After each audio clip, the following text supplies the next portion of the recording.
característica que tienen estas RNAsas es que degradan ácidos nucleicos monocatenados.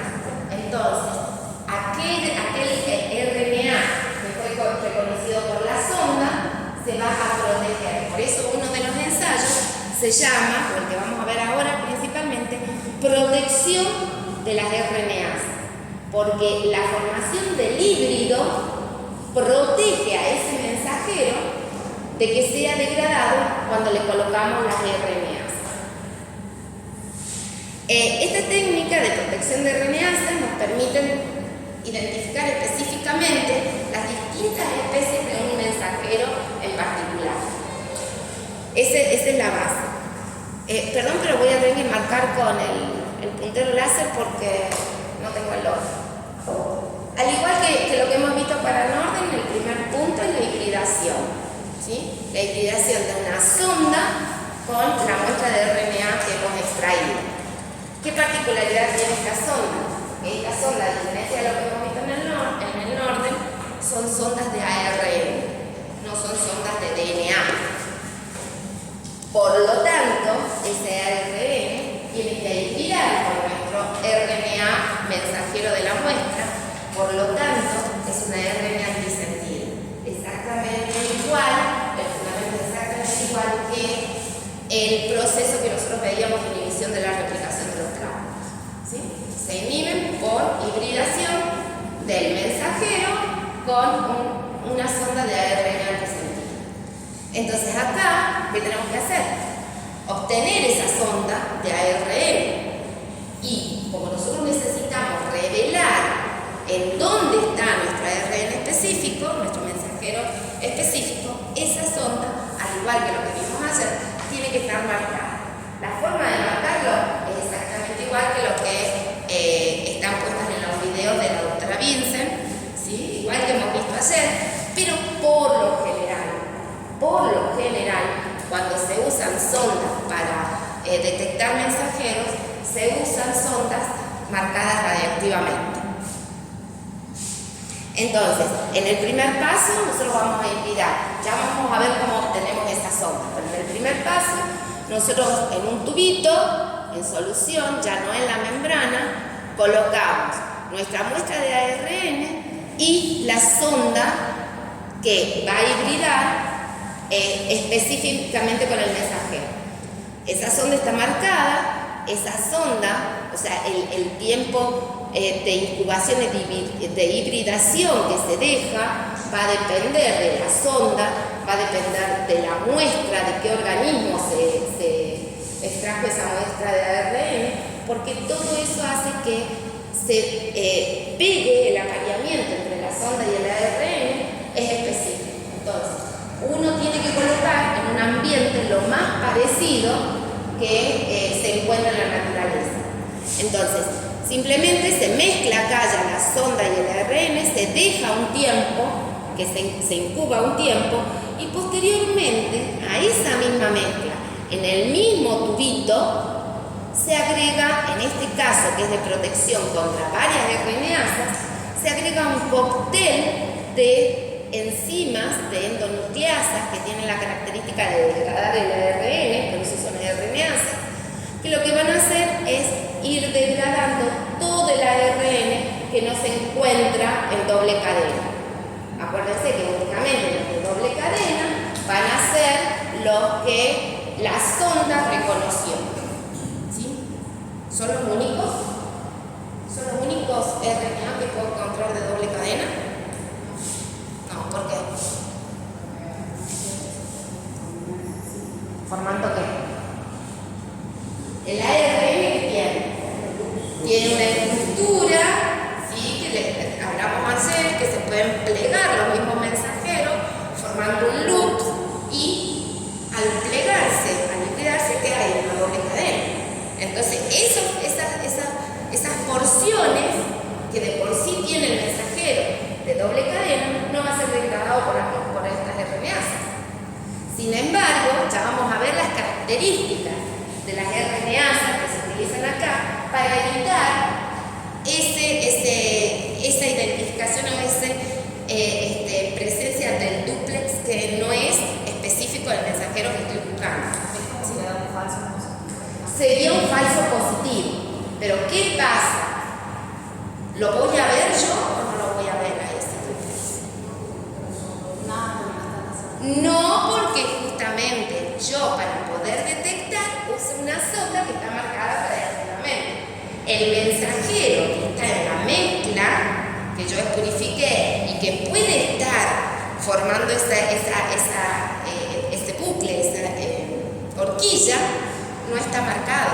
Entonces, por más que yo lo tenga en mi gel cuando lo revele, no lo voy a ver. ¿Sí? No se va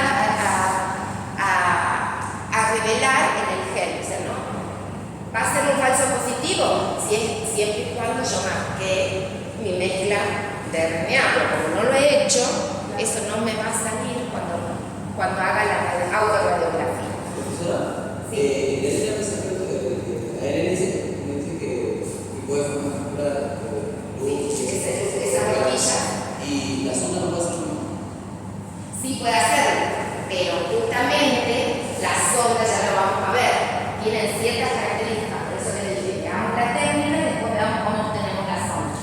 Porque justamente son métodos que lo hace, la sonda la diseña el investigador. Entonces, hay varias, así como uno diseña un oligonucleótido para hacer una PCR que tiene que tener características específicas, las sondas las voy a diseñar yo también. Entonces yo tengo que ver que cuando uso, acá sí o sí ustedes tienen que saber la secuencia del gen cuya expresión quieren determinar, porque sabiendo la secuencia del gen cuya expresión quieren determinar, van a poder hipotetizar cómo sería la secuencia de ese mensajero. Entonces, en base a eso, en base a la secuencia de ese gen, es que yo uso regiones específicas para construir mi sonda. Lo puede hacer si lo pasa. ¿Sí? Pero ahí está en Entonces la sonda que yo ahora no va a ser totalmente complementaria a todas las secuencias, sino a determinar región. Ya vamos a ver, sí.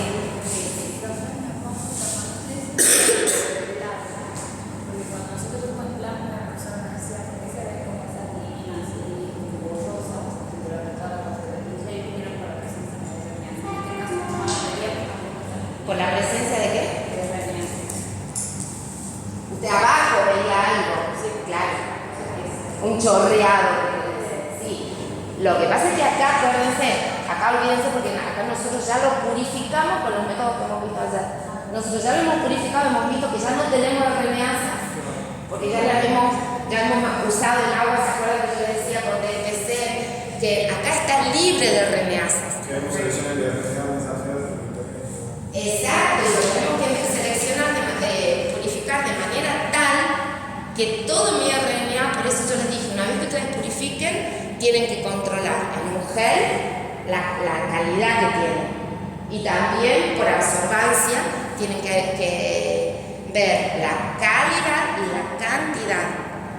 ¿Sí? Si ustedes cuando se acuerdan la formulita que les puse 260 o 280, si no era igual a 1,8 o 2, era porque había muchas impurezas. Si hay muchas proteínas, aún ahí puede quedar, alguna de esas proteínas puede ser una RNasa, que cuando usted lo mantenga, mientras que lo conserve, pueden estar actuando y le pueden degradar su muestra. Entonces lo ideal es que esa relación sea 1,8, 2, para asegurarse que no tiene ni muchas sales que pueden afectar en todas estas técnicas, pero ni que haya proteínas que dentro de esas proteínas pueden ser RNAs. Inclusive, acá también importa que todo el material que ustedes estén usando, tanto para hacer la solución en donde van a hacer la hibridación, como los tips, los Eppendorf y los cuidados que tienen que tener, que yo les hablé ayer, en todas estas técnicas que usen ARN, lo tienen que seguir usando. ¿Sí? Son más fáciles de hacer desde el punto de vista de que hay menos riesgo de que el RNA se les degrade.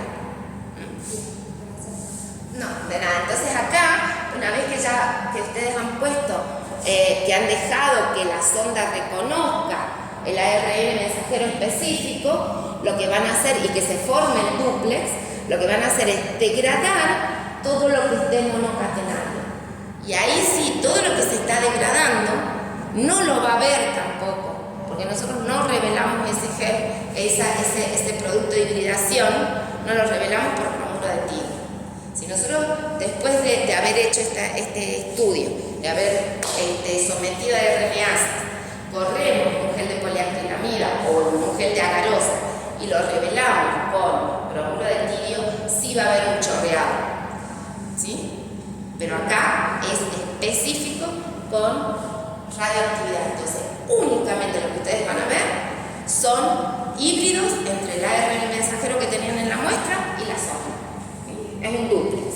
Entonces, una vez que lo tienen acá, como acá todo se degradó, únicamente en el tubito va a quedar fragmentos, ¿sí?, del complejo RNA mensajero sonda, que eso lo que pueden hacer es precipitarlo para concentrarlo y sí o sí correrlo en un gel o separar todos esos productos por electroforesis. Por lo general, como les dije ayer, se hace un gel de poliacrilamida, que más o menos al 5%, que tiene una buena definición, tiene un poder de resolución muchísimo mayor que la agarosa.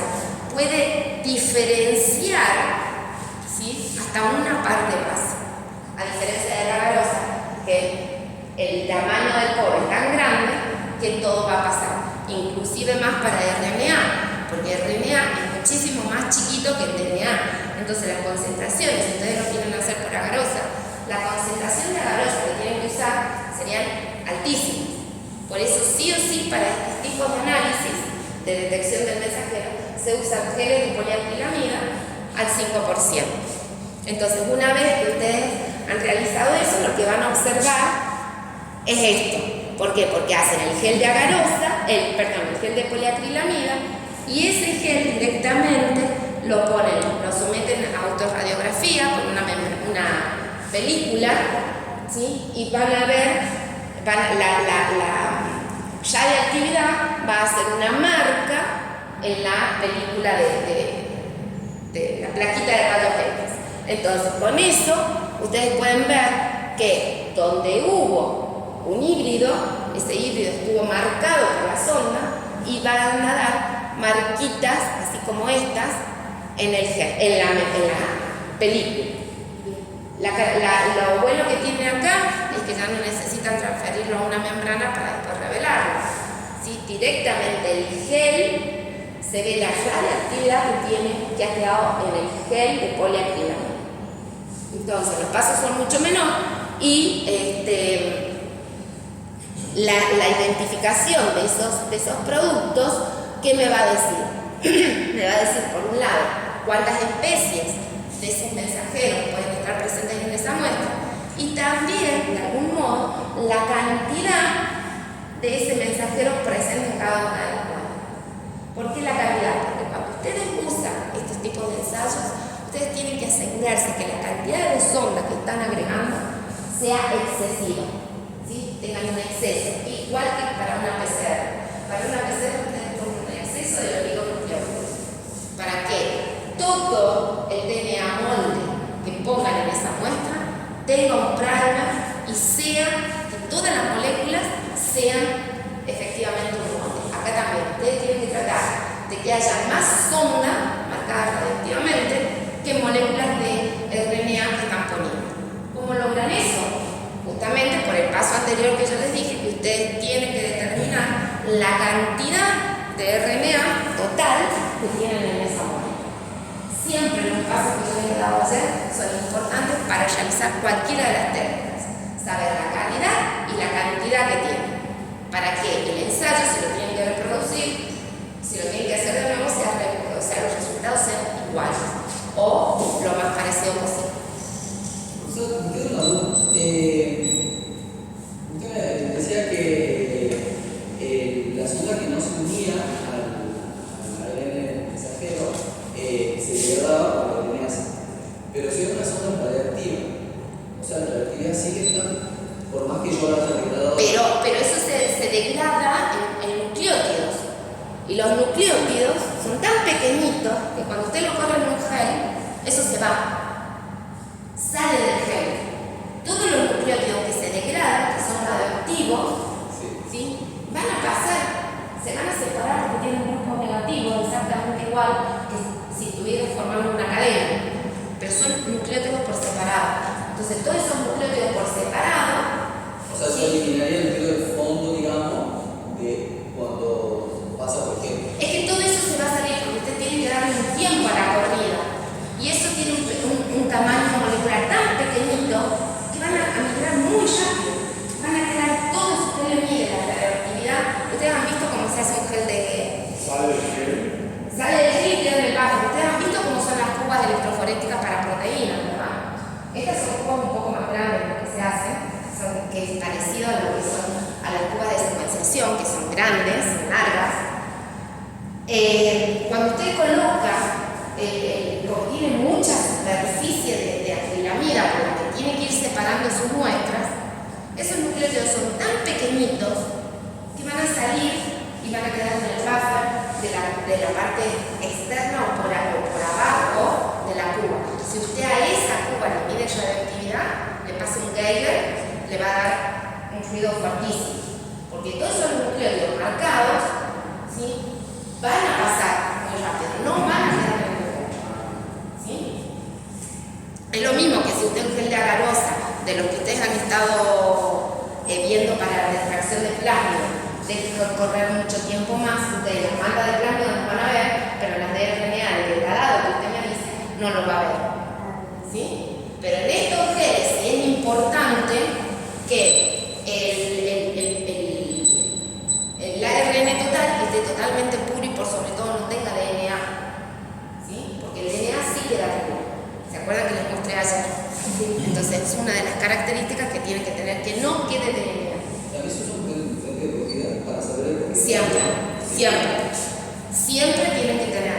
Es más, en estos ensayos ya van a ver en la S1, no solamente se le pone un frente de corrida, todo lo. A ver, cada vez que ustedes hagan una electroforesis, tienen que poner un buffer, el buffer que se le llama buffer de siembra, que le va a dar densidad a la muestra y que de por sí tiene un marcador que le va a mostrar el frente de corrida, ¿sí? Y por lo general,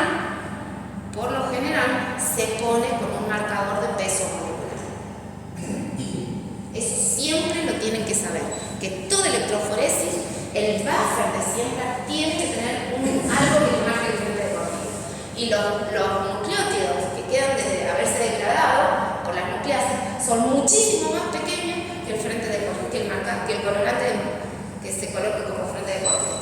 O sea que si ustedes ven el frente de corrida que llegó al borde del gel, de seguro no tienen nada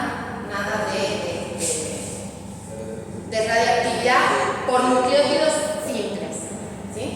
Es más, cuando ustedes si tienen el gel acá así, y si es un gel grande, ustedes pasan un Geiger a lo largo del gel y únicamente les va a hacer sonido en donde pegan estas manchitas.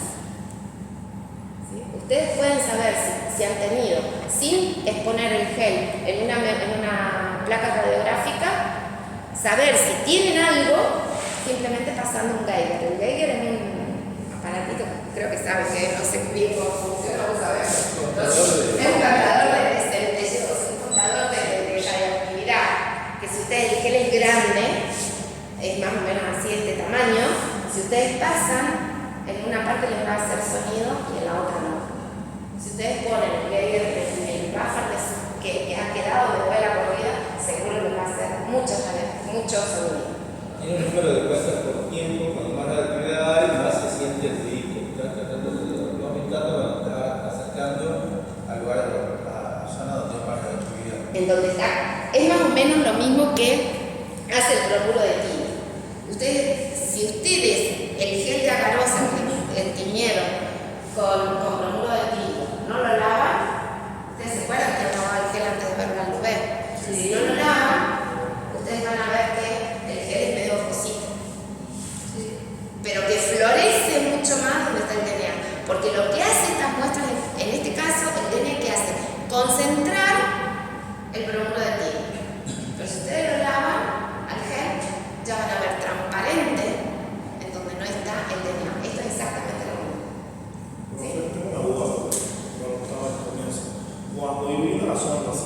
completa va a quedar parte del RNA que va a ser monocatenario, eso no se degrada. Sí, se degrada. Todo lo que no sea. Entonces, claro, es solamente para detectar que es una. A ver, claro, ustedes tienen, son dos cosas, ¿no? Acá se degrada todo. Ustedes tienen un ARN completo, si es que está bien extraído y no se ha degradado, y tienen una sonda.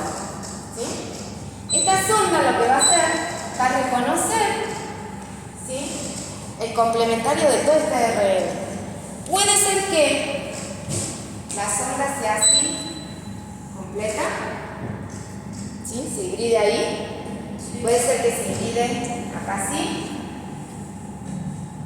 ¿Sí? Ahí que no se corta directamente. Espera. O puede ser que sea, qué sé yo, que acá haya un grupo. ¿Sí? Puede ser que la sonda se pegue acá así. ¿Sí? Entonces, ¿qué hacen las RNAs? Van a degradar todo esto. Va a degradar esto que está monocatenario, va a degradar esto que está monocatenario, va a degradar esto, independientemente sea la sonda o no, que está monocatenario. Si esto está pegado, va a degradar esto. ¿Sí? Si acá no se pegó, va a degradar eso, porque son endonucleases. Todo, bueno, acá también. ¿Sí? Todo lo va a degradar. Solamente me va a quedar estos dúplex.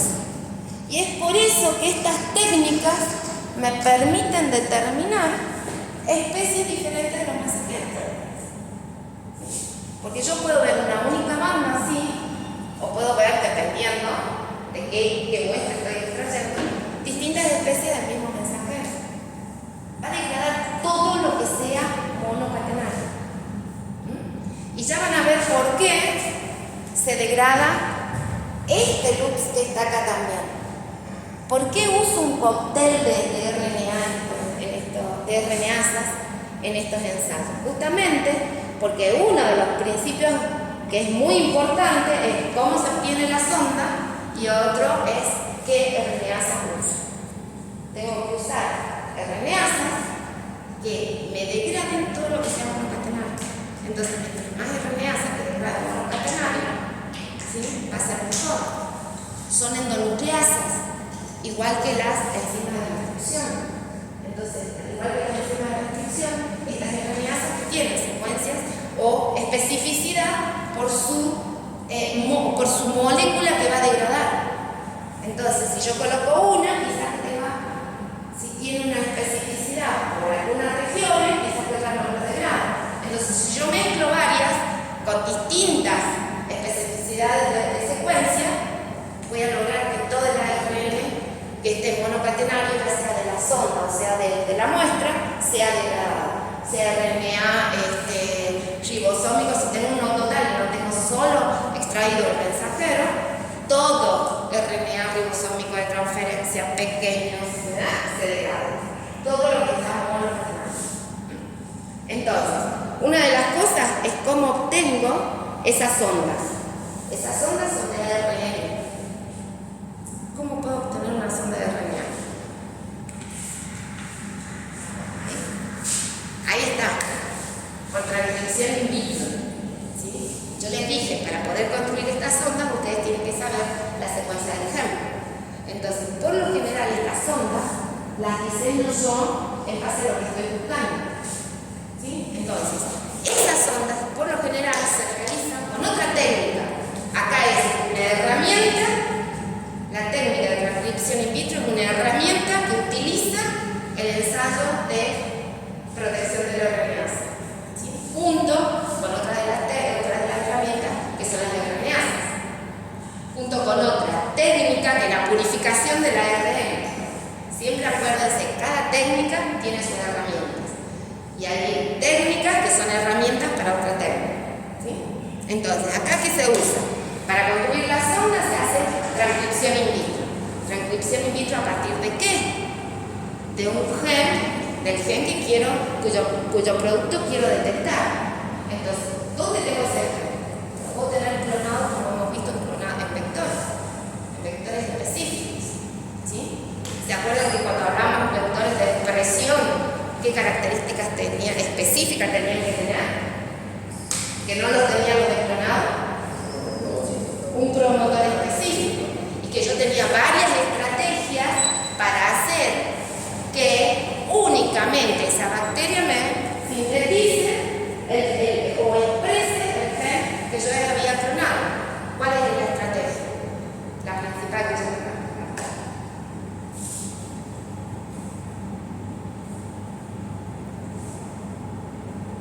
Para que solamente se exprese,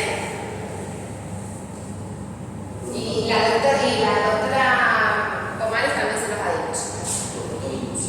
Un promotor inducible específico que sea independiente o que no sea expresado por el organismo, por el operador. ¿De acuerdo? O sea, el promotor T7, el SP6, etc. Bueno, acá se usa justamente esos vectores recombinantes que llevan el gen, pero que ese gen se está expresando bajo un promotor inducible específico. Y toda esta transcripción, ¿por qué es transcripción in vitro? Porque ya no lo hago dentro de una bacteria, lo hago en un tubito de ensayo. Simplemente, al igual que una PCR, yo en ese tubito coloco mi molde, que en este caso sería el premio conteniendo el gen bajo un promotor específico, coloco los NTP y que esos NTP ya están marcados radioactivamente. ¿Sí?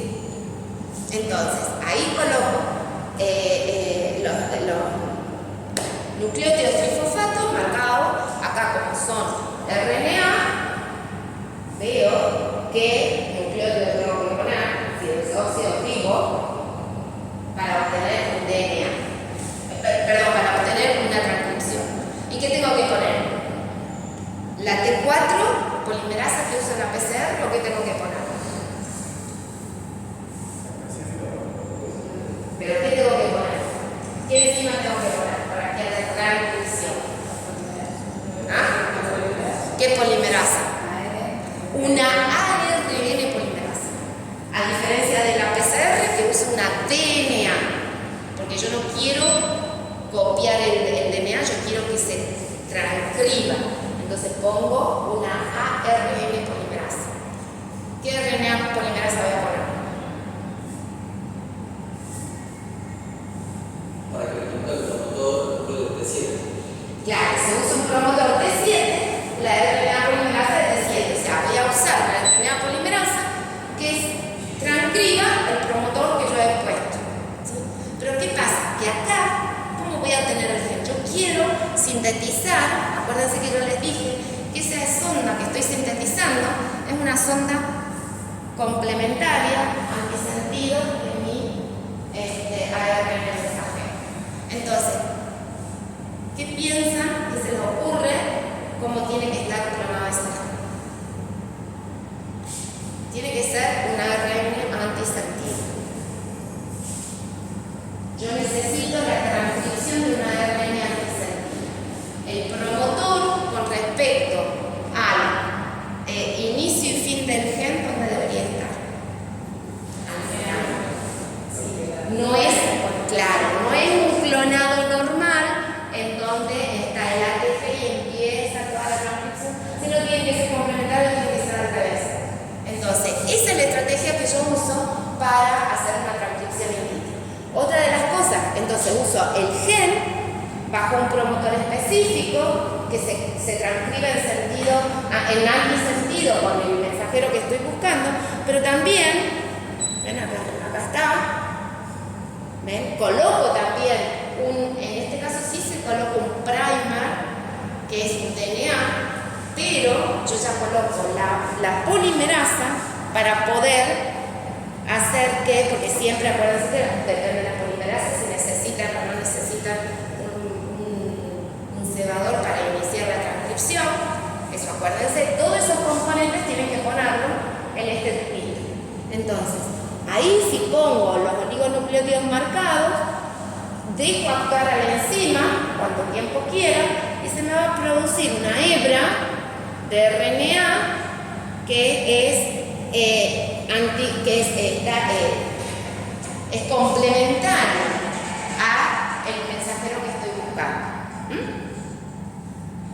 Entonces, ahí yo ya tengo mi sonda construida con esto. El templado que yo puedo usar para hacer esta transcripción puede ser el gen clonado en un vector o bien un producto de PCR, ¿sí? A partir de un producto de PCR, pero siempre y cuando ese producto de PCR se le han agregado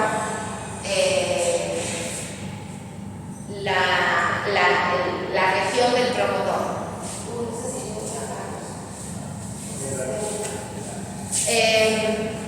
¿se entiende ahí?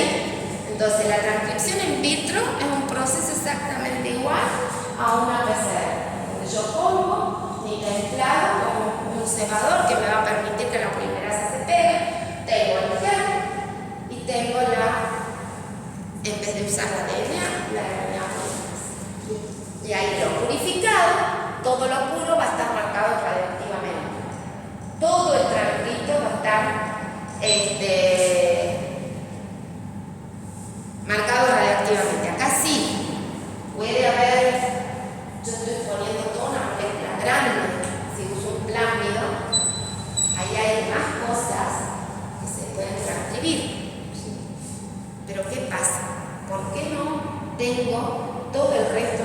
No se transcriben ni las proteínas que controlan la replicación del plásmido, ni nada.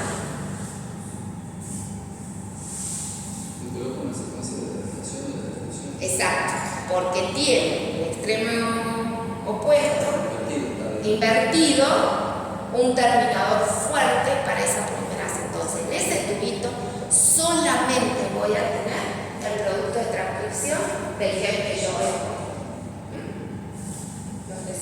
Sí. No, eso es cuando usted diseña el vector que va a servir de templado. El vector recombinante que va a servir de templado. Al igual que cuando ustedes clonan, tienen que tener en cuenta el ATG y el stock, exactamente lo mismo. Nada más que acá, como tiene que sintetizar una hebra antisentido, lo coloca al revés. ¿Sí? Bueno, entonces,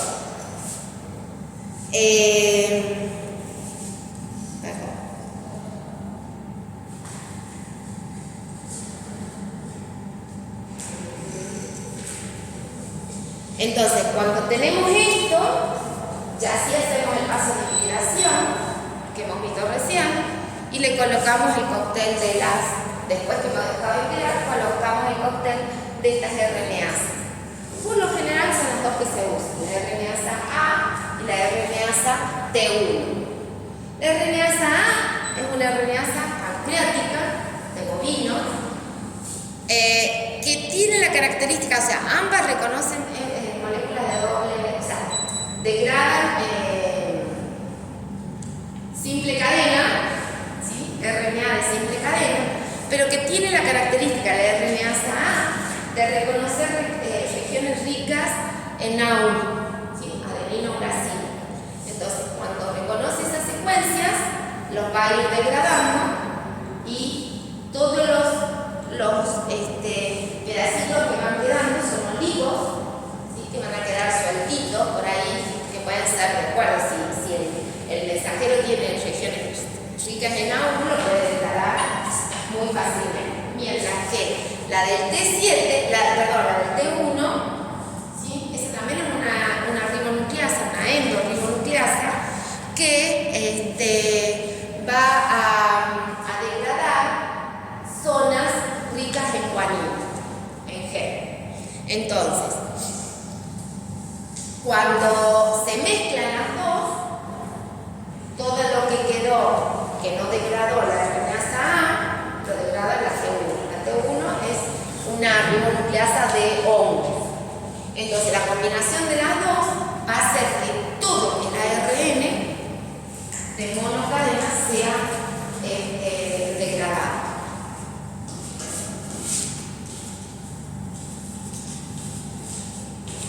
¿Alguna duda de esta técnica? Es simple.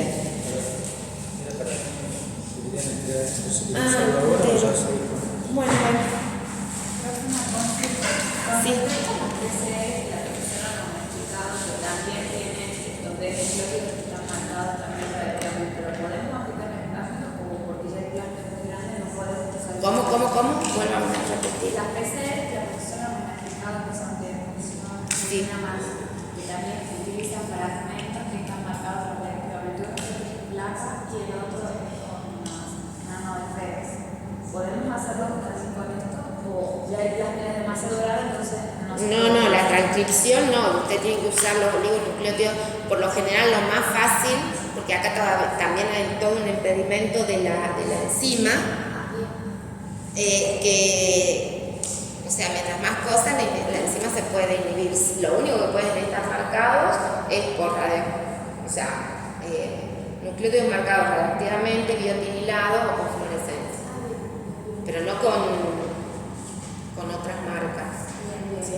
Por lo general lo más fácil es, ¿por qué? Porque la unión es fácil. O sea, el radioactivo que se usa es el fósforo 32. Para DNA, fósforo 30, alfa. Gamma, no, para DNA es alfa. No, o gamma. Gamma 32 para el DNA y alfa 32 para RNA. Sí. Pero es fósforo 32 el que se usa. Así que, bueno, te lo sacamos. Entonces, se hace un cóctel justamente por eso, porque estas RNAs tienen el blanco sobre la R monocatenario distinto. Entonces, haciendo la combinación, uno degrada adenina, siempre se rompe el enlace, como hemos visto ya, en la función es la misma. Degrada el enlace entre el grupo, o sea, rompe el grupo fosfato, el enlace fosfato, entre un nucleótido y el otro. ¿Qué nucleótido usa? Generalmente adeninuracilo, la RNasa A, y guanina, donde encuentra guanina, la RNasa del T1 la degrada. Entonces, de ese modo va a degradarse todo lo que no esté en doble cadena. Por eso se le llama protección, porque lo que yo veo en un gel, ¿sí? esas marquitas radioactivas, es lo que está protegido de la degradación por las RNAs. El otro método que yo les comenté a ustedes, de la S1, el fundamento es exactamente igual. ¿Sí? Los pasos, todo es exactamente igual. ¿En qué se diferencia? En que esta enzima puede usar, esta proteína puede usar sondas tanto de DNA como de ARN. ¿Sí? Las sondas que se usan en este ensayo pueden ser cualquiera de las DNA o RNA, porque siempre y cuando esa sonda está en monocadena, la nucleasa S1 la va a degradar. Esta nucleasa degrada tanto DNA como RNA, siempre y cuando esté en simple cadena.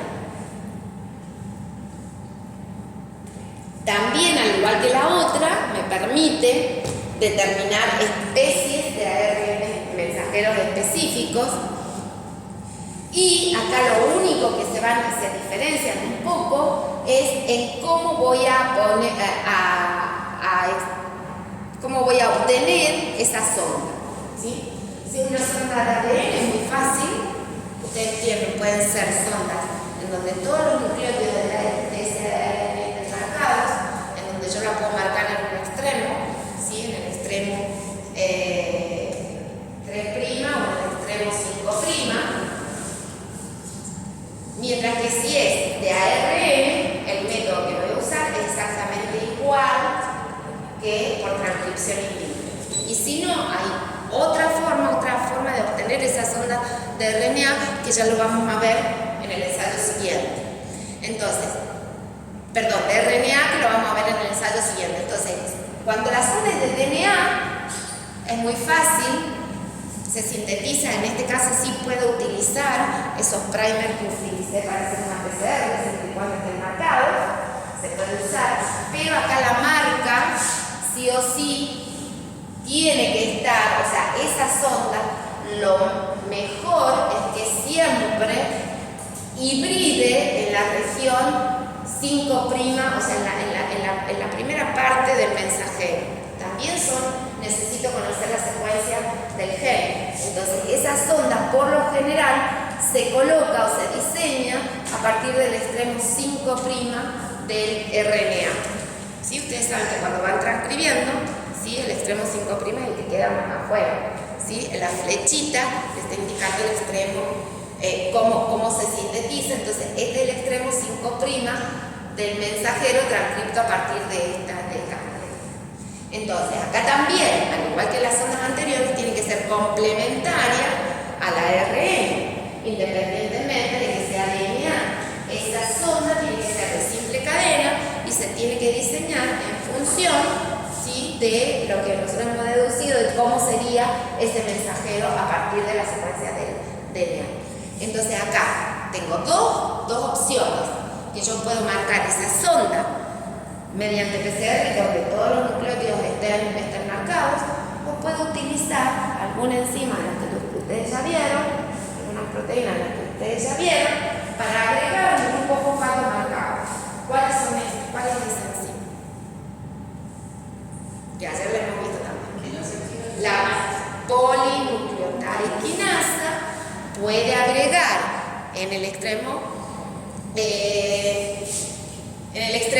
5' el grupo, el fosfato marcado. Sin embargo, también tenemos otra, que es el fragmento clino, ¿se acuerdan? Sí. Con esa, por algo se la dio en esa clase, con el fragmento clino yo puedo marcar el otro extremo. Entonces, utilizando la polinucleotida quinasa o el fragmento clino, puedo marcar mi sonda en el extremo 3' o 5' con un fósforo ya dentro. Y ese oligonucleótido ya marcado, yo lo único que hago es hacer la hibridación con el ARN total de la muestra. Entonces, esos oligonucleótidos, que pueden ser de DNA o RNA, se van a hibridar, que siempre es la cadena complementaria, van a hibridar con el ARN y como están marcados, cuando yo le agrego la enzima, ¿sí?, en el segundo caso, una vez que ya dejé que hibridó, el tiempo adecuado, el buffer adecuado, le coloco la enzima, la S1, y esta nucleasa, que es de un hongo también de Aspergillus, tiene la capacidad de degradar, ya sea la sonda que quedó sin aparear con el RNA, o el RNA que también está de simple cadena. A diferencia de la otra, esta degrada DNA o RNA. DNA de la sonda, si usamos sonda de DNA, o RNA que está en la muestra. Entonces, únicamente yo voy a ver, ¿sí?, una banda radiactiva igual que hemos visto en el otro.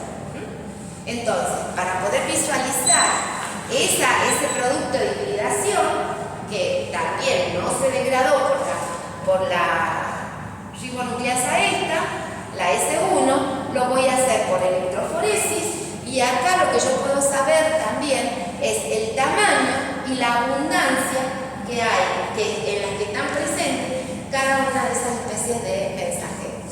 Simplemente haciendo una radiografía. Como hemos dicho antes, tienen que poner un marcador de peso molecular para ver si quieren identificar el tamaño, ¿sí?, y un frente de continuidad para que no se vaya. Entonces, de este modo, nosotros vamos a poder observar cuántas bandas me da, que me va a estar determinando el número de especies de ese ARN, y me puede dar también un tamaño. La importancia de este ensayo es que lo que yo puedo saber a diferencia del otro, específicamente en donde se inicia la transcripción. ¿Por qué? Porque el primer, o sea, la sonda, se va a pegar, ¿sí?, precisamente en la primera porción de la ARN mensajero. Se diseña con ese fin. Entonces, yo puedo saber exactamente en dónde está el inicio de la transcripción. Ahora bien, si he marcado el otro extremo de este prime, puedo saber también, ¿sí?, porque lo diseño hacia el final del gen, a dónde termina. ¿Qué otra cosa puedo saber? el sitio de unión de un exón con un neutrón, porque siempre se va a colocar en el sitio inicial, en el extremo 5' de ese mensajero. Entonces, si el mensajero ya se ha separado, ¿sí? O está completito, ahí puedo encontrar dos bandas. Si ya ha sido procesado en esa mezcla, voy a obtener una especie que es muchísimo más pequeña que aquel que está completo. Entonces, si ambos empiezan en el mismo sitio, quiere decir que ahí hay una unión de un exón con un neutrón. ¿Se entiende? Bueno. Sí. Ahora, sí dice que la sonda de ADN que se mueve, la PCR se varía con un solo premio, ¿no? No se hace por PCR. Por lo general se sintetiza ese DNA, es lo mismo que el diseño de un primer para una PCR. Por eso yo les decía, esos primers que ustedes utilizan para hacer una PCR, pueden usarlo, marcarlo con la polinucleotidasa o bien con el fragmento clino, agregarle el fósforo radioactivo y incubarlo. Es simplemente ustedes tienen el oligonucleótido, lo ponen en un tubito, le ponen la polinucleotidasa, le ponen el nucleótido, el fosfato marcado radioactivamente, y lo único que hace es pegarlo. Obviamente que para poder pegar un fósforo radioactivo, previamente ese oligonucleótido tiene que haber estado algo que no les dije que facilita el clonado. No, que facilita el clonado. Yo les dije, si ustedes clonan con una sola enzima, y creo que la doctora Comal también se los ha dicho, es bueno utilizar tal cosa, que también se las he dado yo dentro de todas las nucleasas, de las enzimas que modifican. Alguna enzima que modifica, que hace algo específico, que le saca algo, para que después la polinucleotidasa lo agregue. Los tenfosforilas, ¿se acuerdan que había una? ¿No se acuerdan cuál era? Bueno, por eso yo les dije, estudien bien esto porque les va a ayudar a entender todas las técnicas. Cuando yo tengo un oligonucleótido que lo quiero usar como para detectar un mensajero, por lo general cuando viene para PCR vienen fosforilados. Lo que yo tengo que hacer es remover ese grupo fosfato con una de estas enzimas, pero se la voy a decir. Bien, no se la voy a decir para que ustedes lo piensen, para la sustancia alcalina que le remueve el grupo fosfato. Entonces, una vez que le he sacado el grupo fosfato, dependiendo de qué enzima voy a usar, lo mezclo nuevamente con la que le agrega, pero ya el fosfato que yo estoy poniendo en la mezcla es marcado radioactivamente. Entonces, la polinucleotidasa o el fragmento clino agrega el fosfato a esos extremos que están desfosforilados. Entonces, eso es lo que yo puedo usar con nosotros. ¿Sí? Ya vamos a ver, porque en la técnica que les voy a explicar ahora, el producto de la técnica de lo que les voy a explicar ahora, puede ser utilizado como sonda en el ensayo de la nucleasa. Ya vamos a ver. ¿Hasta ahora han entendido esto? Bueno, esto simplemente para que ustedes vean las diferencias entre las dos. Como yo les dije, la diferencia entre estas básicamente, pero lo más importante es que en el primer ensayo usa únicamente sondas de RNA, mientras que con la nucleasa S1 pueden utilizar sondas de DNA o de RNA. Y siempre, bueno, ambas tienen que estar marcadas radioactivamente. También, ¿qué características tienen? Que escinden cualquier nucleasa que estén usando, escinden las regiones de la sonda del mensajero que está en monocadena. Y principalmente esas partes del bucle. Esas partes del bucle que yo les decía acá que se destruían, principalmente es una acción que tiene la RNasa A. Porque generalmente, si ustedes se acuerdan, esas partes que no están tan apareadas, porque el apareamiento es más débil, son zonas ricas en agua. Y yo les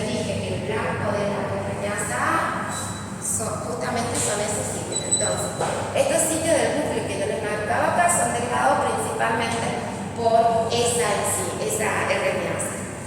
Otra de las cosas que es muy importante, que acá también yo puedo ver especies distintas de un mismo mensajero, por ejemplo, cuando hay algún error, cuando hay una mutación en el DNA que me está dando ese transcripto, y esos errores, esos cambios que pueden haber, se traducen en regiones en las cuales mi sonda, que es una sonda supuestamente construida a partir de un ARN salvaje, normal, sin mutación, esas zonas de mismatch que me dicen que no aparían precisamente, que es como estos lugares que están acá, son reconocidas específicamente o tienen una predicción de RNase A de declarar esa zona, en donde la sonda, toda esta parte de acá, donde la RNase A ataca esos lugares donde la sonda no está perfectamente pegada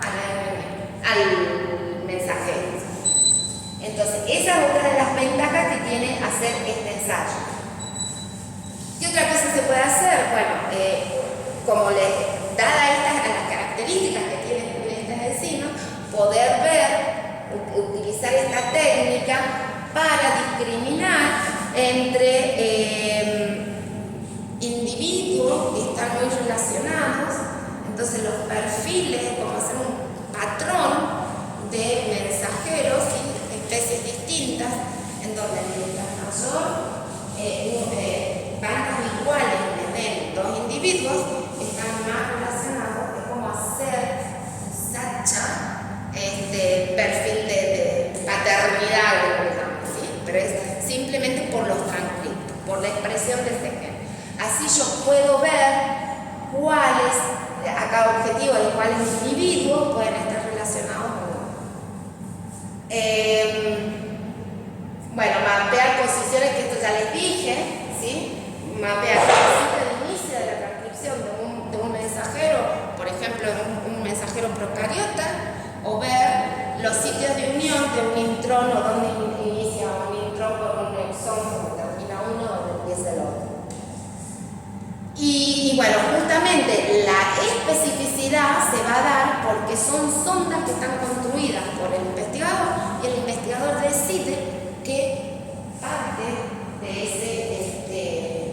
ese mensajero quiere identificar. Si quiere identificar algo que son exactamente iguales, tiene que buscar en las regiones de los genes, que cuando ustedes hacen el alineamiento, la comparación, esté más conservado. Si quieren ver cuándo se diferencian, utilizan los pedacitos del DNA menos conservados. ¿Dudas de estas dos técnicas? No. Bueno, el otro método que vamos a ver se llama extensión de cebadores, ¿sí? Es un método también para detectar mensajeros que quizás ustedes lo pueden relacionar con un proceso de retrotranscripción. La extensión de cebadores no es nada más ni nada menos que el proceso de retrotranscripción. Ustedes, para hacer una retrotranscripción, a ver, ¿cuándo van a hacer una retrotranscripción? Cuando quieren obtener ¿qué? Un cDNA. Bueno, esto se basa en la obtención de un cDNA. A diferencia ¿y qué usan siempre en una retrotranscripción? Sí, ¿y el molde? ARN. Entonces ustedes la muestra de ARN ya la tienen, ¿sí? Pero acá, ¿qué va a hacer? ¿Cuál es la distinción con otro? En el proceso de retrotranscripción, por ejemplo, cuando ustedes quieren tener un cDNA para poder secuenciarlo, ustedes retrotranscriben todo eso. Y para hacer esa retrotranscripción, ¿qué necesitan? ¿Qué usan? ¿Ok? Para que la transcriptasa reversa se pega. ¿Se acuerdan que necesitaban un molde? Algo que se pegara para iniciar un cebador, para iniciar.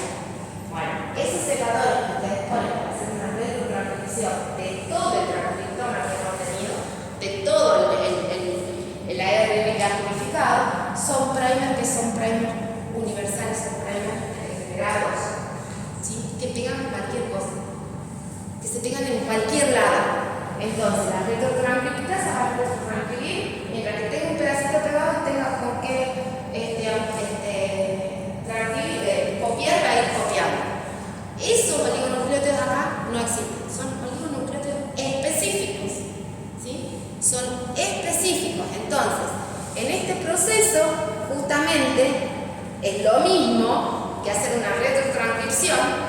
denomina extensión de primer porque yo voy a identificar un mensajero colocando un primer muy específico al mensajero que yo estoy buscando.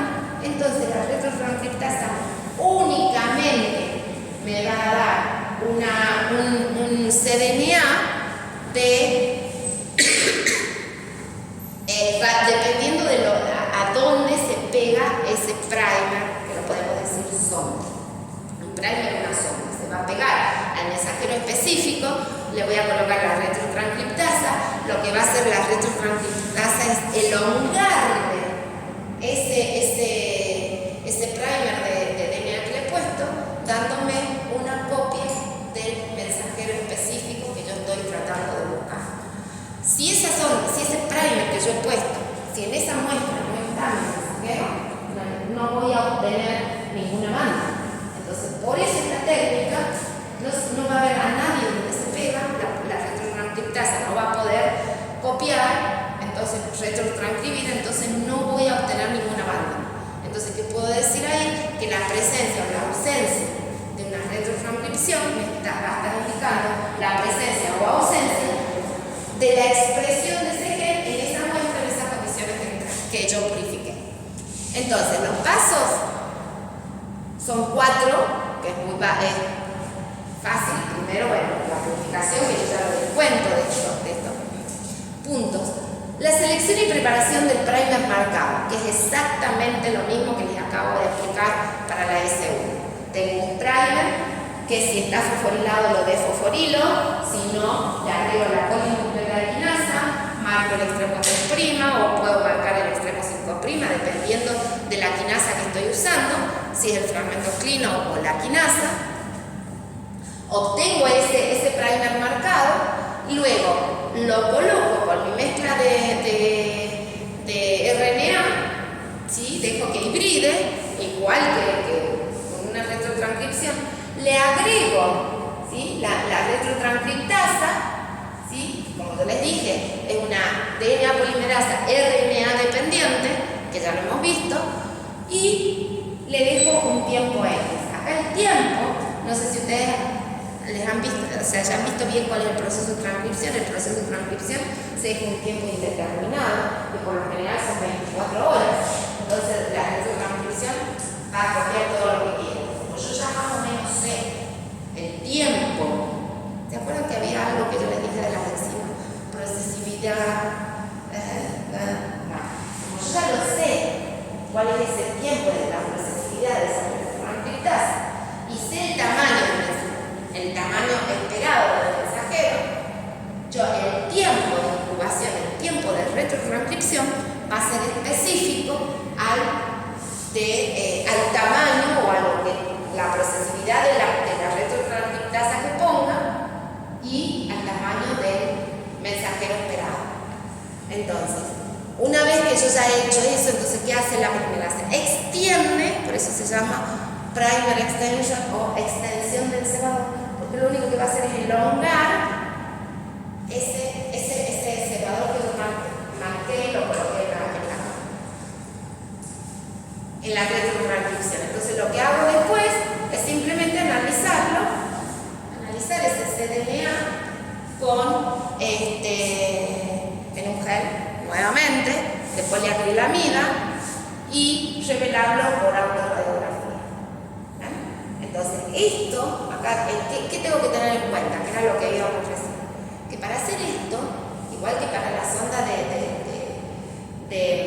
la S1, yo tengo que tener en cuenta, primero y principal, que como quiero ver específicamente un mensajero, esa secuencia de ese primer sea totalmente complementaria a la secuencia del mensajero. Primera cosa. Segunda punto muy importante, que yo sepa que la retrotranscriptasa no me elongue un producto, un primer más grande que estos 100 nucleótidos. ¿Sí? ¿Y eso por qué? Porque yo estoy buscando especificidad. ¿Por qué no quiero obtener productos más grandes que 100 nucleótidos? Porque a lo largo de todo ese mensajero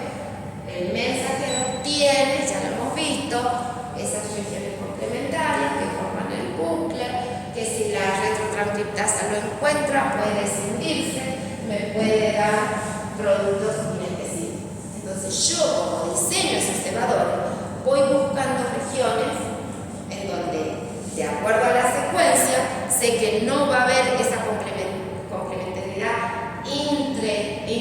o sea, en la misma cadena intracatenaria del RNA. Por lo tanto, esas zonas que tienden a formar esos núcleos voy a tratar de eliminarlo. Entonces, si yo dejo mucho tiempo y encuentro muchos de esos fragmentos, de esas regiones, la retrotranscriptasa a veces lo puede retrotranscribir, a veces no, entonces me va a dar productos más grandes, más pequeños, que me puede estar falseando el número de especies distintas del mensaje. ¿Sí?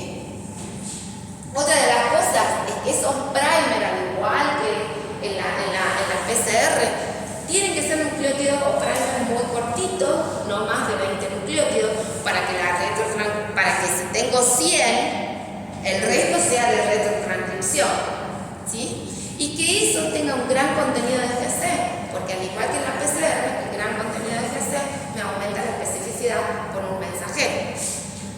Otra de las cosas que es muy importante es que ese primer, por lo general, termine en una G o en una C, porque eso le va a dar mayor afinidad a la retrotranscriptasa para que se pegue y pueda retrotranscribir con mayor facilidad. Y bueno, y que obviamente que esté marcado, ya sea como hemos dicho, con la polinucleotidoquinasa o con el fragmento clino, y con eso voy a poder, dependiendo de qué marca tengo, poder extender, ¿sí?, o marcar un extremo o el otro de la RNA mensajero.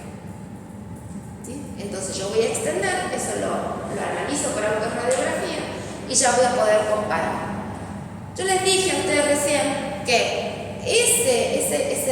el producto de esta técnica la puedo utilizar como sonda en la S1.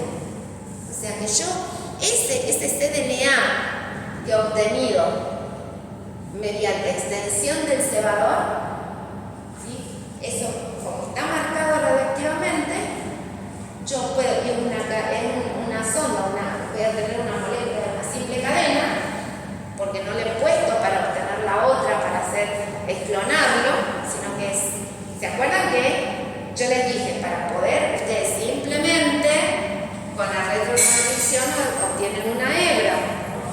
Para poder clonar tienen que hacer una PCR para poder clonarlo. Acá no, acá el producto de la retrotranscripción que está marcado, porque yo le puse el primer marcado, lo puedo usar como sonda en el ensayo de S1. Entonces ahí, mientras más largo el transcripto que yo obtenga acá, ¿sí?, mayor especificidad me va a dar la S. Entonces, simplemente acá los pasos son los mismos, ¿sí? Se coloca el producto, el primer marcado a hibridar con el RNA, agrego las retrotranscriptasas que ya hemos visto, que hay varias retrotranscriptasas que son buenas y que hemos visto qué características tienen cada una. Entonces, dependiendo de lo que mi muestra, va a depender qué transcriptasa reversa uso, y simplemente cuando hago la electroforesis lo analizo mediante la reactividad. Esta técnica, al igual que la S1, me permite conocer el sitio de inicio de la transcripción o el sitio de unión de un intrón con un exón. Y para eso, para saber en qué posición de ese DNA que yo utilicé o que se está expresando está, por ejemplo, en la unión de un intrón con un exón, sí o sí, cuando hago el gel, tengo que poner un marcador de peso molecular. ¿Qué marcador de peso molecular se pone acá para saber la posición exacta? Se pone la secuenciación de la hebra complementaria, o sea, de la hebra que utilicé para hacer la sonda marcada radioactivamente. Hay métodos muy fáciles de secuenciación que se hacen en el laboratorio que se utilizan como marcador, ¿sí?, para detectar cuál es la secuencia del inicio de unión del inicio de la transcripción o de unión entre un intrón y un exón. Por ejemplo, acá, cada una de estas calles está la secuencia obtenida con cada uno de los oligonucleótidos independientes. ¿Sí? Entonces tengo aquella posición de donde se marcó, creo que es adenina, citosina, guanina y timina, que me va a dar que si yo voy viendo, por ejemplo, primero hay una timina, después una guanina, así lo voy leyendo, me va a dar la secuencia dependiendo de qué banda está primero. Y cuando tengo esa secuencia, yo veo que mi producto de extensión coincide con ese punto. Entonces, el inicio de la transcripción o la unión de un intrón con un exón está a esa altura, en esa región. ¿Sí? ¿Se entiende? ¿Entienden cómo lo analizan? Esto, en este caso que yo les he puesto acá, ya vamos a ver en los ensayos que vamos a ver el jueves, también se usa como marcador la secuencia de lo que estoy analizando. Se puede hacer la secuenciación en una única calle, poniendo solamente, en dos calles, poniendo dos nucleótidos para secuenciar una hebra y los otros dos nucleótidos juntos, o, como en este caso, que han puesto cada uno de los nucleótidos por separado para secuenciar esa hebra. Es lo mismo que la secuenciación de sangre. ¿Han entendido la secuenciación de sangre del video? En este caso sería O más de arriba. eso creo que se da un poco la procedencia esa base, porque es la complementaria. Lo que pasa es que acá lo que usted está secuenciando es las ondas es DNA o cDNA. Entonces ahí le va a decir que ahí está, usted hace la complementaria de esta y ya va a saber cuál es. ¿Sí? Pero se secuencia la misma cadena que utilizó para diseñar el olivo. Bueno, más o menos acá lo ven, ¿sí? Cómo se hace la comparación, la distancia.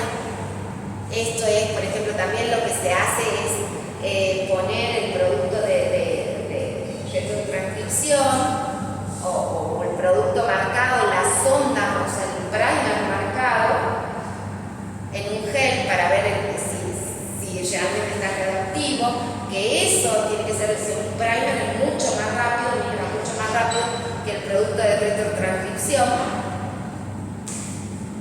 Y bueno, y esto es lo que ustedes pueden ver, ¿ves? Acá hay algo que se une específicamente, dos especies de RNA. Esto es el producto de secuenciación, que es lo mismo que acá está en 4 calles, acá está en 2, ¿ves? Donde hay dos especies. Acá está, fíjense, por ejemplo, esto en realidad no hay dos especies de RNA, sino que hay esto. ¿Se acuerdan que yo les dije ayer que había otra cosa que había que poner?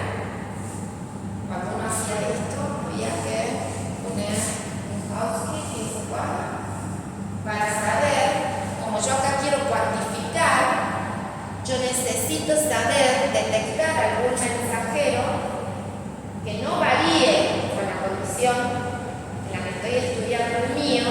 Entonces se revela, y ustedes ven que en todas las calles que yo he puesto acá tengo la misma concentración de RNA, porque ese RNA que sé que no se modifica por la expresión de ese que no se modifica por las condiciones que yo estoy obteniendo, para saber que he puesto la misma cantidad de RNA en todos los ensayos, ¿ven? Es el control que hacíamos para saber que la cantidad que he usado en cada una de las reacciones es la misma. Entonces acá, si ustedes se fijan, hay una disminución en esta calle de la intensidad de banda con respecto a esta. Pero esto no varía. Entonces, ¿qué quiere decir? Que en esta condición o en ese individuo, ese ARN, la expresión de ese gen está disminuida. O bien, claro, vino al revés, como les dije, hay que ver que la expresión en estos otros casos está inducida. ¿Sí? Entonces, todo esto lo puedo ver con estos ensayos. Y bueno, todo lo que les he puesto acá es lo que me permite saber mapear el extremo circunflejo del transcripto, cuantificar y por este 1, como por extensión de cebadores, puedo detectar también las distintas especies y puedo utilizar también distintas sondas y el producto obtenido por extensión de cebadores me puede complementar para amplificar lo detectado por la nucleasa del cebador. ¿Dudas? ¿Ah? Hay que analizar. Bueno, analicen y le cedo la palabra al doctor Martínez. Con la cabeza a punto de explotar, mucha información. Ahora vamos a hacer que se le explote todo. Esta es una sola técnica que me yo. ¿Cómo se llama? Ahí está. Ahí está. Acá puedo ir. Ahí está.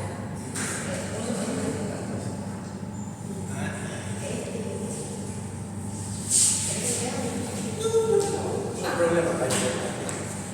Bueno, la técnica que voy a explicar yo hoy es una técnica que ustedes después van a mover de nuevo en el gráfico, pero está bueno que lo vayan entendiendo desde acá.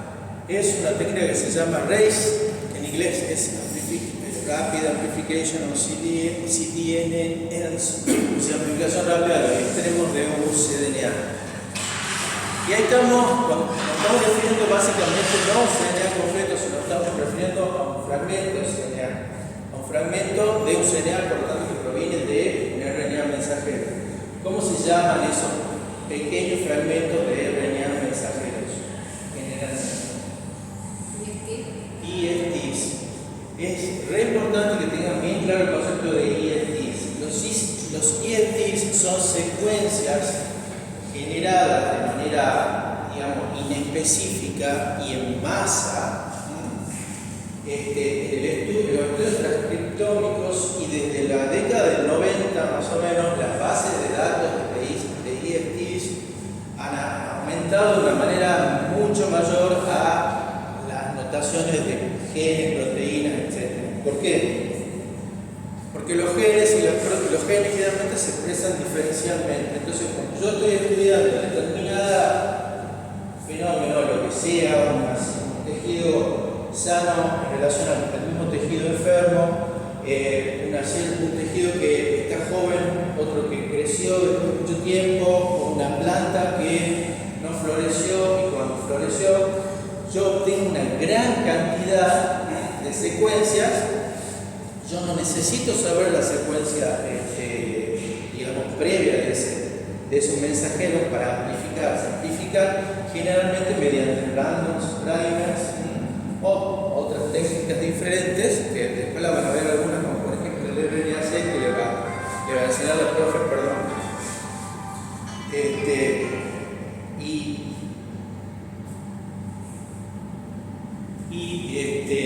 Bueno, como les decía, hay una gran cantidad de estas secuencias. Ahora, ese EST me puede servir en algunos casos para determinar a qué pertenecía esa pequeña secuencia que ni siquiera sé a qué gen pertenecía. Si yo, por ejemplo, estoy trabajando con un organismo cuyo genoma está anotado, entonces yo puedo blastear. No sé si conocen la herramienta BLAST, ustedes meten secuencias y te la compara y te dice que tiene identidad con tal gen. Pero eso hasta cierto punto me puede ayudar. ¿Por qué? Porque lo que está anotado es un gen y yo no sé ese gen realmente cómo se está expresando, y no sé si ese pequeño fragmento del mensajero que yo pesqué está transcrito de manera completa, o puede ser un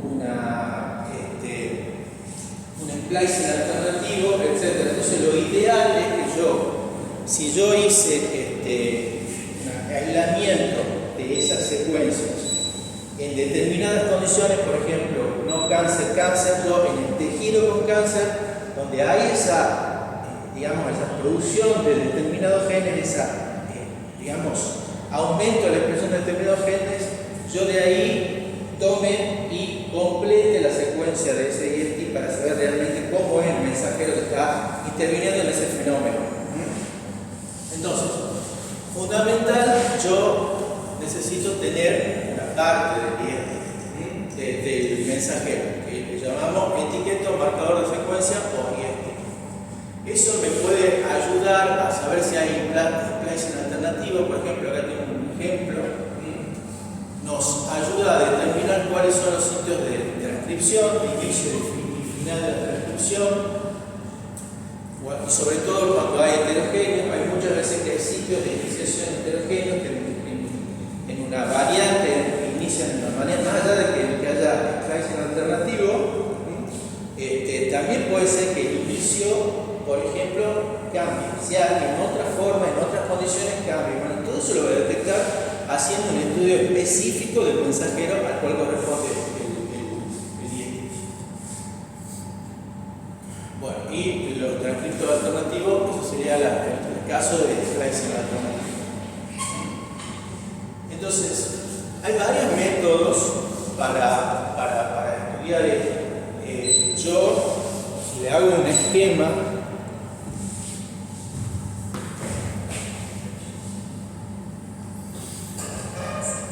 supóngase que yo tengo un IST de gen X que me interesa estudiar y el gen X cuyo mensajero es corresponde a esta partecita. Esta es la partecita que yo necesito, que yo tengo. Yo necesito extender el conocimiento de la secuencia. Yo se lo hago acá en medio como para simplificar, pero el IST puede estar en cualquier lado, incluso puede estar hasta uno de los extremos y solamente debería saber este extremo. Entonces, acuérdense que para saber una secuencia, ¿qué tengo que hacer? Tengo que secuenciar. Pero para poder secuenciar, ¿qué tengo que hacer primero? Tengo que amplificar por PCR. O sea, esta técnica sí o sí usa el PCR, que prácticamente todas las técnicas que ven ustedes en ingeniería genética usan el PCR. Entonces, ¿qué es lo que necesito yo? ¿Qué es lo que necesitaría yo para poder amplificar esto? Tener acá un cebador y acá tener otro cebador. Tener acá un cebador, o sea, cebadores que se ven para afuera del IST, y acá tener otro cebador, amplifico esto, lo secuencio, uno y todo bien. Bueno, no es tan fácil. ¿Por qué? Porque yo acá no tengo conocimiento de secuencia como para diseñar este cebador. ¿Entienden? Y acá, si bien yo tengo un poly-A en el mensajero, que después cuando yo hago la retrotransmisión voy a tener un poly-T, tampoco sería lo más apropiado usar eso, y ya vamos a ver por qué. Entonces de ahí surge el método de hay varios, pero para mí este me parece el más sencillo para que ustedes lo tengan, me parece bastante ingenioso lo que hacen, y se llama RLM Race, o sea, RNA Ligase Mediated Race. Race mediado por ligasa de RNA. Si ustedes ahora suben a cualquiera de los laboratorios de siglo, van a ver que en los freezers generalmente hay ligasas de ADN. ¿Por qué? Porque la gente está acostumbrada a cortar con enzima de restricción, ligar, clonar, es algo muy cotidiano que se hace, y es una enzima, digamos, común en el laboratorio. En cambio, la RNA ligasa no es muy común. ¿Por qué? Porque normalmente nosotros no trabajamos con el RNA, porque el RNA, ya saben que se degrada, la doctora Delgado lo ha explicado, se degrada muy fácilmente. Entonces lo que hace uno generalmente es hacer el RNA copia y en base a eso trabaja. Bueno, este kit trae la ligasa de RNA. Entonces, la estrategia, como yo les decía, va a ser añadir acá en los extremos fragmentos de secuencia conocida. Esos fragmentos de secuencia conocida me vienen ya. Esto es todo un kit, es una cosa patentada por Invitrogen, Thermo Scientific ahora, que directamente te manda el kit y está todo lo que vos necesitas para hacer. Lo único que necesitas es el RNA mensajero lo más puro posible. Entonces, todo esto te lo mandan, yo le voy a ir diciendo cómo vamos a ir trabajando. Bien, lo primero que hacemos es eso, un tratamiento con una pirofosfatasa ácida de tabaco, es la que usan ellos, por eso está que en la cápside, en el casquete este 5' que ustedes saben que tiene, que se le dice también caperuza, la elimina. Es una reacción rápida que se hace en el RNA mensajero de la muestra. Una muestra con un RNA mensajero muy puro y muy buenas condiciones. Tienen que esmerarse cuando usan este tipo de kit porque generalmente son caros. Entonces no va a hacer una extracción de RNA mediocre. Tenés que trabajar todo con las condiciones que seguramente ponen la calidad. Entonces estos serán los pasos. Sabemos primero eso. La purificación, eso lo dejamos de lado. El decapping, que sería eliminar esto y que quede un fosfato ahí libre en el 5', y después viene lo que sería la generación de biblioteca de cDNA. ¿Qué es una biblioteca de cDNA? ¿No lo han visto? ¿No lo ves? ¿Qué se le ocurre? Conjunto de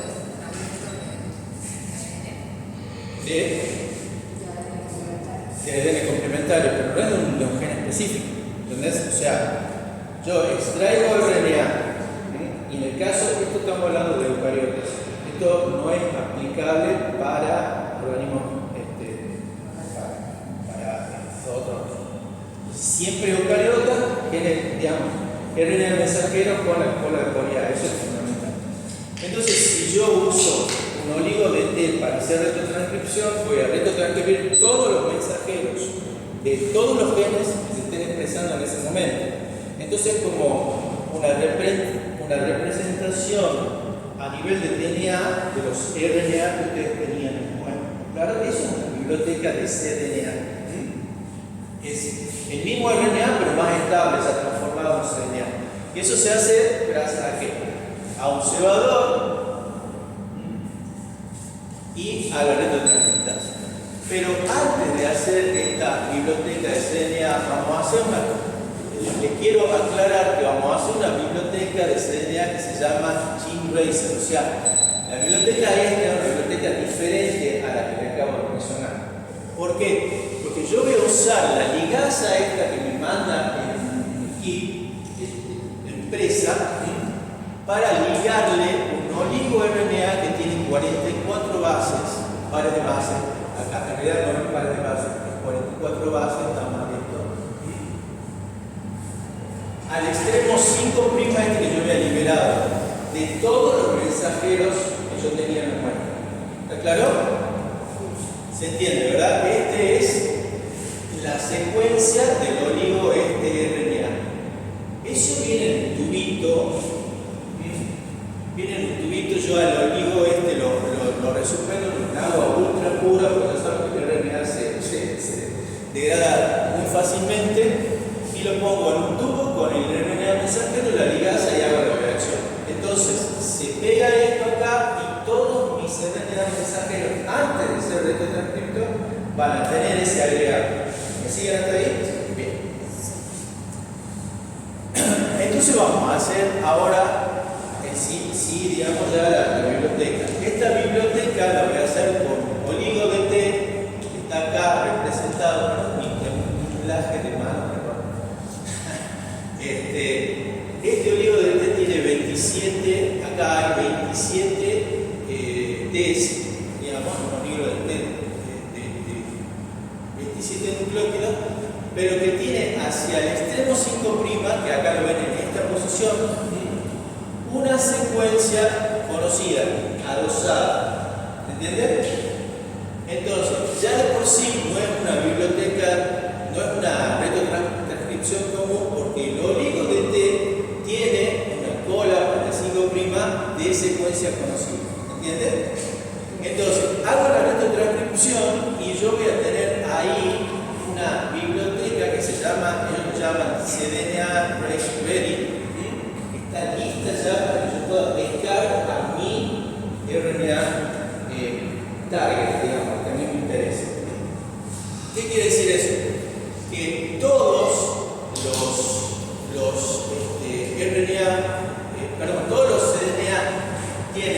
secuencias ajenas, secuencias que yo con ingeniería genética les he puesto hacia el 5' y hacia el 3'. ¿Y qué objetivo tiene este?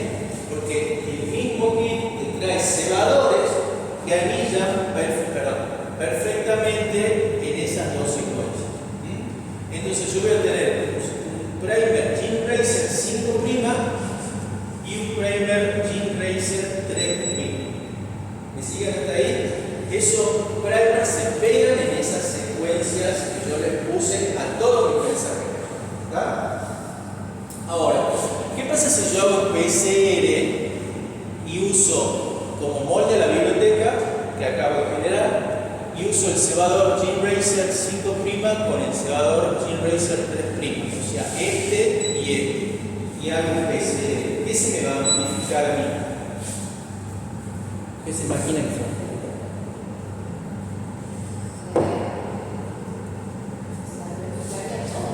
Exactamente, no se amplifica ningún mensajero específicamente, sino yo voy aumentando la cantidad de la biblioteca que yo ya había generado, porque todos tienen la misma secuencia, a todos se les pegan los mismos cebadores, por lo tanto, eso no me está ayudando a identificar al mensajero que corresponde a mi identidad. Entonces yo necesito sí o sí ir a la secuencia del EFT de GetTarget. ¿Para qué? Para ahora sí diseñar cebadores que son específicos. Entonces, las reacciones para saber el 5' y el 3' son dos reacciones separadas, no se hacen todos juntos, se hacen tubos separados. Yo voy a diseñar ahí, con ustedes ven el kit les indica perfectamente cuáles son las condiciones que ustedes tienen que cumplir para diseñar buenos cebadores y que tengan que ver, que combinen bien con los cebadores que yo ya estoy dando. Entonces van a diseñar un cebador 5', digamos, del GetTarget y un 5' nested del empecemos a hablar por el 5' nada más. 5' del GetTarget, 5' y 3' del GetTarget. Ahora, ustedes, como ven ahí, hay otros cebadores, datos de los que mandan ellos, como los que yo diseño. Estos cebadores se llaman nested, por lo tanto, hay un 5' para el nested para el 5', nested para el 3' y nested también viene con los cebadores que mandan ellos. Después vamos a ver para qué sirven estos cebadores. Entonces, yo voy a tener dos reacciones, la reacción del 5', la reacción del 3' en dos, digamos, tubos separados. ¿Cómo voy a hacer la amplificación? La amplificación va a ser obviamente un PCR en el cual voy a usar la biblioteca Gene Racer, en los dos casos uso la misma biblioteca, en microlitros, pónganse 0,5 microlitros, lo que le diga el manual, y le van a agregar la combinación de los cebadores propios, digamos, acá me equivoqué, no es C, sino es GT, el cebador de Gene problema y el cebador que viene en el kit. En este caso lo mismo, el mismo molde, la biblioteca Gene Racer, con el cebador 3' y el cebador 3' ¿se entiende? Hago la reacción y analizo el resultado. ¿Qué es lo que estoy viendo acá? Que no me está saliendo una sola banda que va desde acá hasta acá. No me sale una sola banda. ¿Cómo sé yo cuál de estas tres bandas? Puede ser muchas más, pero yo puse 3 para simplificar. ¿Cómo sé yo cuál de estas tres bandas es la apropiada? No, ¿sabes por qué? Me parece una muy buena respuesta de tu parte, por eso sería lo que me ocurre. Es que como yo no conozco la secuencia esta, no conozco cuánto mide ese 5', no conozco cuánto mide ese 3', entonces es imposible identificar cuál es la correcta. Entonces, ¿qué voy a hacer? Voy a clonar, me van a secuenciar 20 secuencias que me pueden servir ahí. No. Para eso vienen estos otros cebadores. ¿Por qué? Porque es muy probable que alguna de estas secuencias sean amplificaciones espurias, que este primer que yo lo diseñé de manera específica para mi mensajero, pero con otro mensajero tiene un 80% de identidad. No es el mismo mensajero, pero tiene cierto grado de identidad. Entonces, con el PCR pasa eso. Usted trabaja con ADN genómico, con una gran cantidad de genes, en este caso que están representados como cDNA, hay muchas posibilidades que encuentren cosas parecidas en un grado. Entonces, no se pega 100%, pero lamentablemente genera ramificación. Y ustedes generalmente van a ver que las bandas son más tenues. Yo no las puedo descartar, ¿entienden? Entonces, ¿verdad? Entonces para eso se usan los cebadores Nester. Es muy raro que si acá hubo accidentalmente algo de identidad y me produjo una banda espuria, un poco más allá de la secuencia donde se anilla el Nester, también hay la misma identidad. Entonces generalmente, ¿qué es lo que pasa? Si yo hago PCR Nester, el PCR Nester ya no lo voy a hacer con la biblioteca de cDNA que generé yo, GeneRace, voy a hacer con el producto del PCR porque solamente tiene las 3 bandas, ¿entienden? Las 4, 5, 6. Y ahí utilizaríamos lo que Claro. tuvimos de G, digamos. Exactamente. Uso este resultado, este PCR, lo diluyo y lo uso como producto, como molde para este nuevo PCR con los cebadores más internos. Tanto el Nester que viene en el kit como el Nester que diseñé yo. O sea que ustedes diseñan 2 tipos de cebadores aparte de Uno, ya que vienen exactamente. con el kit. Viene uno principal y uno que le sigue en la secuencia para 3' y para 5'. Y cuando yo diseño los mismos cebadores que se ven para afuera, pero uno que sea el principal y otro que le sigue para afuera. ¿Entienden? Entonces, el Nester PCR es algo que se usa para otras cosas, digamos.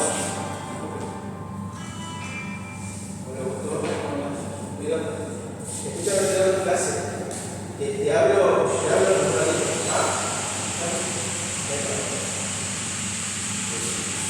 Si quieren, le digo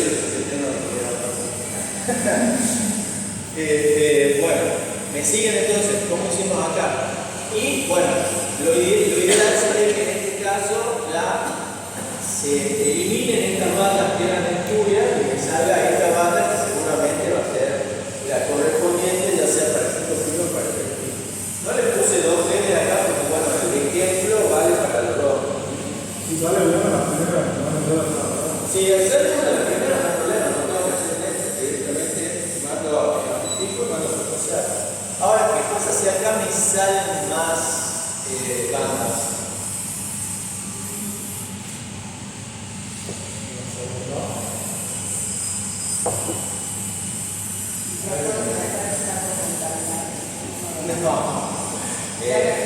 No trabajo. Puede pasar Si vos haces todo bien y pasa, hay 2 posibilidades. Primero, que sea muy homólogo y que siga la secuencia pareciéndose un poco, porque hay, ustedes saben que es un homólogo, a mí me interesa mucho, pero lamentablemente hay un homólogo de esto de la misma especie que tiene alta cantidad de secuencia, entonces bueno, es un problema. ¿Qué es lo que hago yo en ese caso? Corto toda la banda y mando a secuenciar. Y cuando secuencie, tal vez me dé cuenta de que sí sea el mismo gen, o sea, el mismo transcripto, pero que tenga un transcripto alternativo, por el splicing alternativo, o sea, que voy a tener la doble longitud en el nuestro tronco. ¿Entiendes? Entonces, esta sería la sirve ya de ese punto ya para ir estudiando lo que vamos a mensajero. ¿Sí? Bien. Entonces, como verán, una cosa que puede llegar a ser complicada es bastante simple si uno la viendo detenidamente. Acá cortamos la banda, clonamos, generalmente estas bandas son de tamaño variable, no importa el tamaño, se clonan en vectores TA, no sé si conocen los vectores TA como son, ¿tienen idea? ¿A todos? ¿Alguno ven? Un vector TA es un vector que abierto tiene una T la polimerasa, la DNA polimerasa típica, la polimerasa tiene, aparte de la actividad polimerasa, una actividad que se llama terminal transferasa, que deja una colita a veces de agua. Es una gran proporción. O sea, ahí estadísticamente es muy probable que te deje una colita de agua. Entonces, de esa manera yo no necesito poner sitio de restricción para cortar, pegar, simplemente junto el producto que se con el vector, lo ligo y lo mando a secuenciar. Y esos vectores generalmente tienen sitios de ion cebadores universales que me permiten secuenciarlo todo completo al comando. Bueno, nos mandamos a secuenciar y bueno, ahora yo tengo que ver qué onda, qué hago con esta información. Yo ya tenía la secuencia del IST y uso mediante herramientas informáticas, yo creo que práctico ya han visto en la red de informática el uso de DNA y millones de programas que sirven para meter mis secuencias y que me las ensamblen, me las alineen y que den consenso.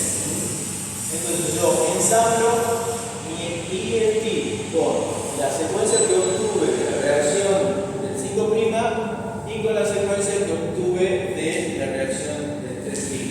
Y, digamos, idealmente, como yo, obvio, nunca voy a diseñar los cebadores acá, nunca voy a diseñar los cebadores en el extremo, sino más bien en el medio, adentro, cosa que yo tenga una gran cantidad de secuencia acá que yo pueda alinear y solapar y asegurarme de que acá tengo una identidad del por lo menos 90 y tantos %. Si hay alguna base que no coincide, tranquilamente puede ser por secuenciación, puedo mandar a secuenciar de nuevo, pero generalmente debería coincidir 100%. Entonces, si esto coincide 100%, quiere decir que ya tengo yo la secuencia del 5' y la 3', hago el consenso y ahora tengo el mensajero completo. Ese es el objetivo de la técnica. Y ahora, ¿esto qué me permite?